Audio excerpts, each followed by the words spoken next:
Fallon says so much about me. Little wolf. Little, but it works. It's also a real name.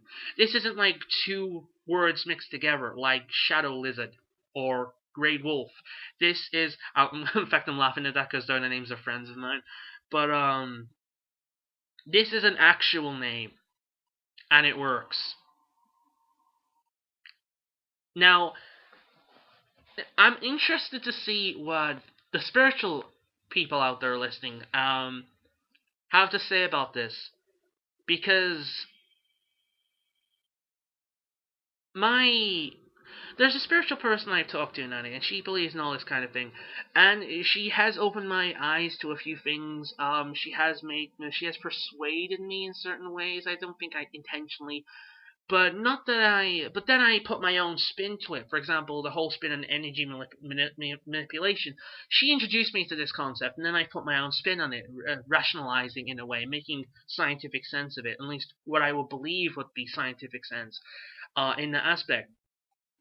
So I'm really curious to see what the spiritual viewers of this video really have to say about that. The idea of giving yourselves names. No, they're not on actual names. I'm not claiming that this is the name of my wolf. This is the name of the wolf aspect of myself because it's completely stupid. But why we would feel a need to give ourselves to rename ourselves? Is it the idea that when we awake to Therianthropy, often our personality changes quite a bit, and we feel a need, because we're human after all, we feel a need to label and name everything, and I've just come up with the label of Fowlum.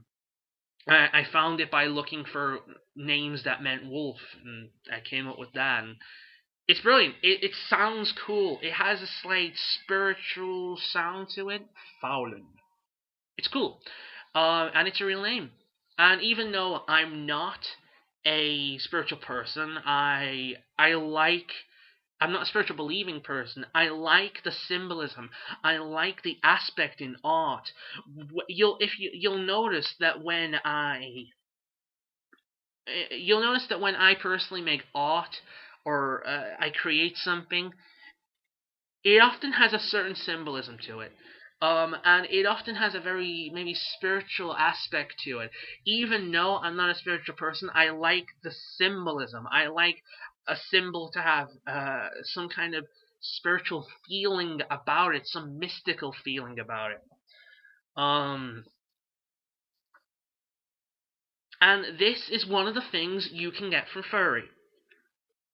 Giving yourself a name, giving yourself a screen name, um, creating a persona that is based off your kin type, but then you can edit it. I mean, even though my kin type is the Eastern Canadian red wolf, I have often said that if I ever created a persona, it would have some lizard in there, maybe reptilian eyes. It would have some fox in there in coloration, maybe a fox-like tail, some black around the ears, that kind of thing. It would be mostly wolf, but it would also have certain aspects of other creatures that I considered cool. And it's the great thing about furry. It's not, you're making something that's based off you generally, but then you're also adding other aspects to it, aspects that are just cool, aspects that you like to make the perfect you. And the thing to remember is that Therianthropy is not chosen. You do not choose to be Therian. I did not know of this whole world until I awoke to it, until I found it until I awoke to it and then found it on the internet after days of fucking searching. I'm useless at a search engine. Then soon after I discovered furry. And they fit together perfectly. I know I'm hopping on this too much, but I see furry, essentially, as, well, at least furry to me is, how can I explain this? Furry to me is the art form, the more the symbolism creator. It's the artistic symbolism creator expression of what my Therianthropy is. And that's how you can use it. And it is freaking awesome.